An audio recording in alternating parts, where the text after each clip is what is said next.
Hello and welcome. This is the fourth and final video in the EatMate training for DTE Biomass.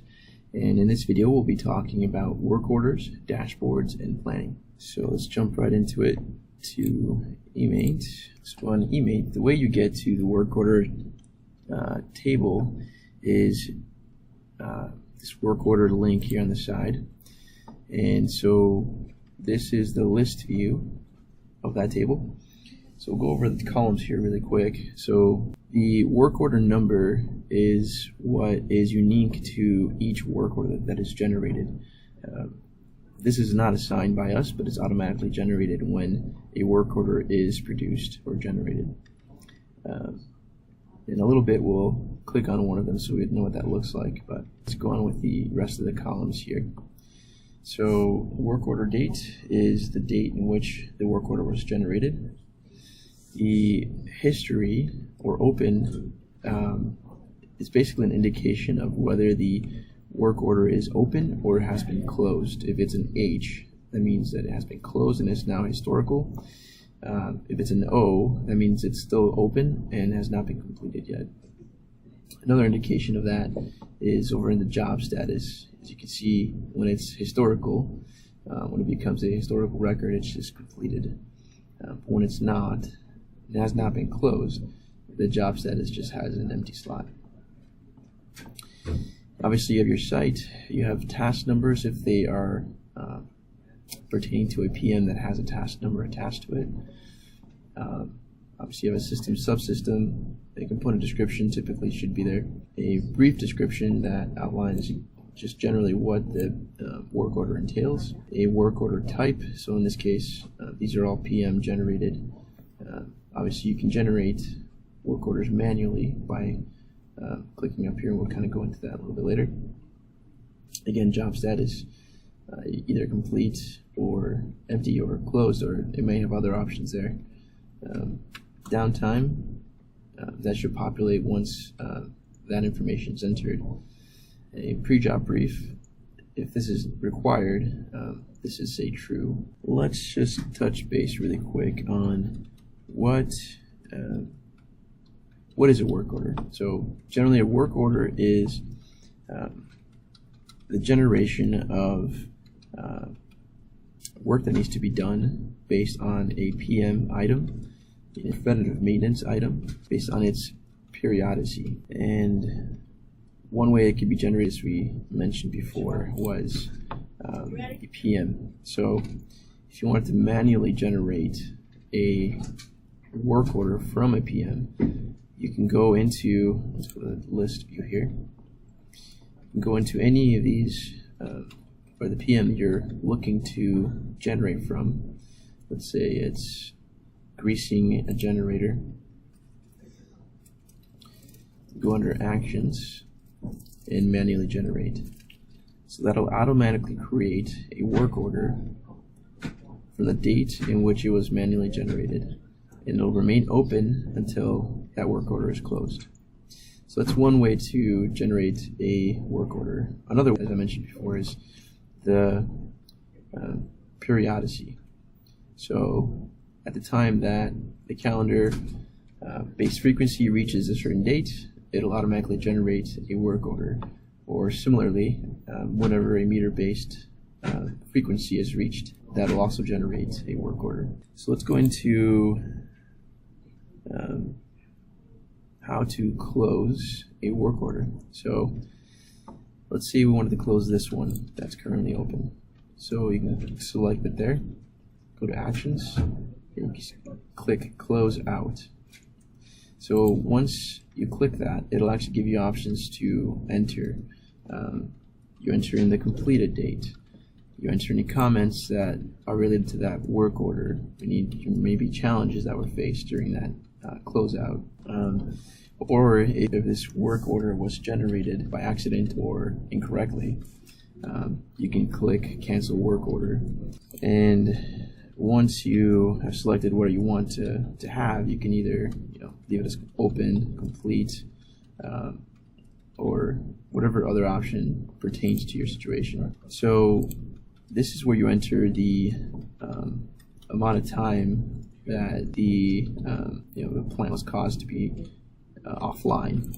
So you put in the date and the time that it went offline, and the date and time that it came on, and that'll automatically calculate the downtime from this work order causing the plant to be down. And this is where you enter the meter entry if it's applicable to what you're doing. Not everything is going to have a meter entry, but if it is, this is where you enter it.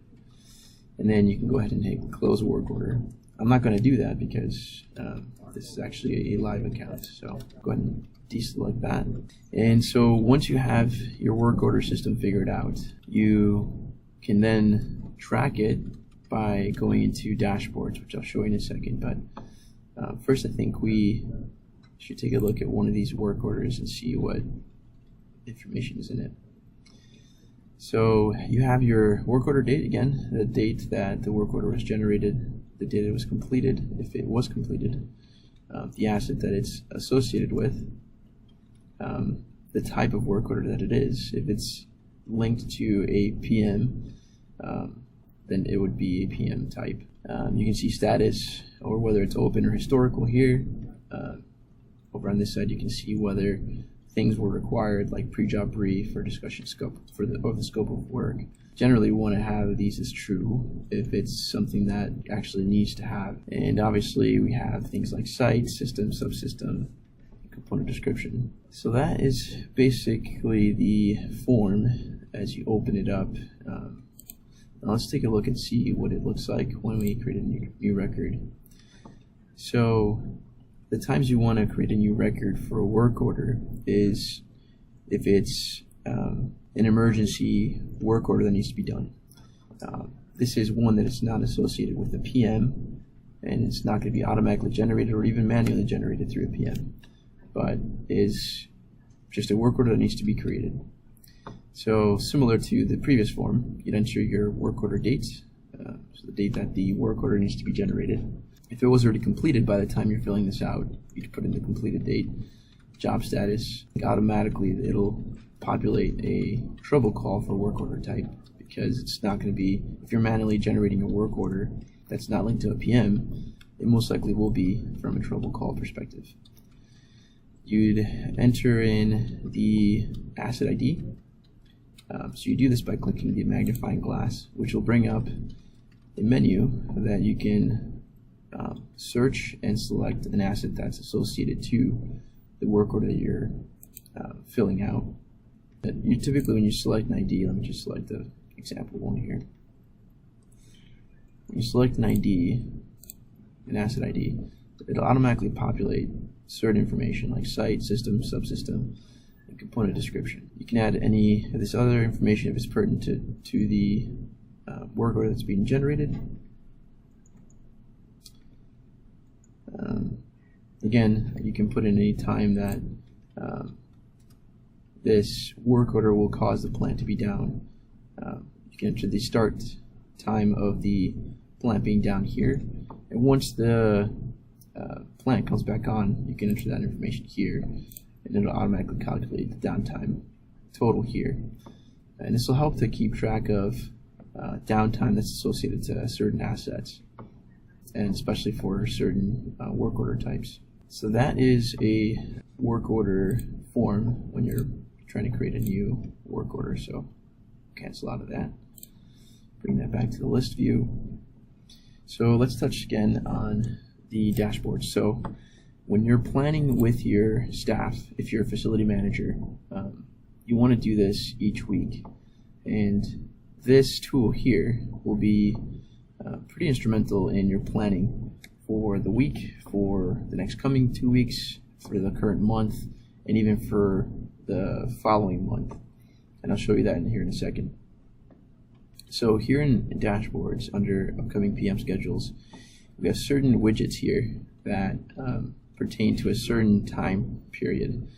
So for example, this first one is for the current calendar week. So if you want to see, get together with your team at the beginning of a week on a Monday, say for example, and you want to make a plan for what PMs you're going to be generated for this coming week. You come into this part, so this widget, and you enter your site, say your Potrero, You hit update. It'll show you all the PMs that will be generated this coming week. This one, for example, will be generated tomorrow. If you scroll down, you'll see widgets that are similar to this for a different time period. So for this one, it's for the next calendar week. So similarly, you select your site, hit update. It'll give you all the PMs that will be generated for next week.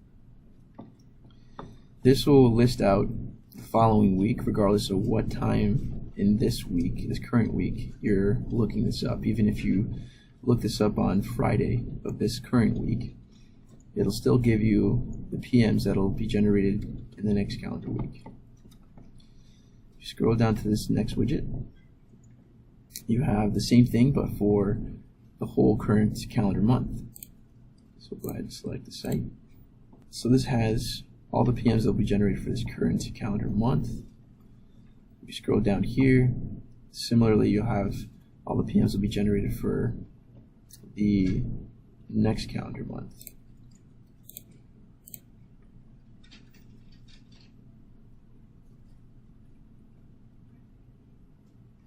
Okay. So that is currently what we have for widgets for these dashboards.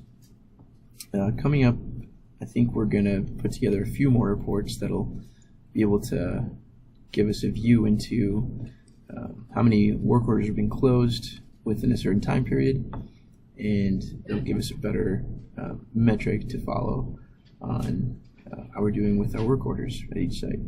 That concludes this last portion of the initial training for eMaint for DTE Biomass. Thanks for watching.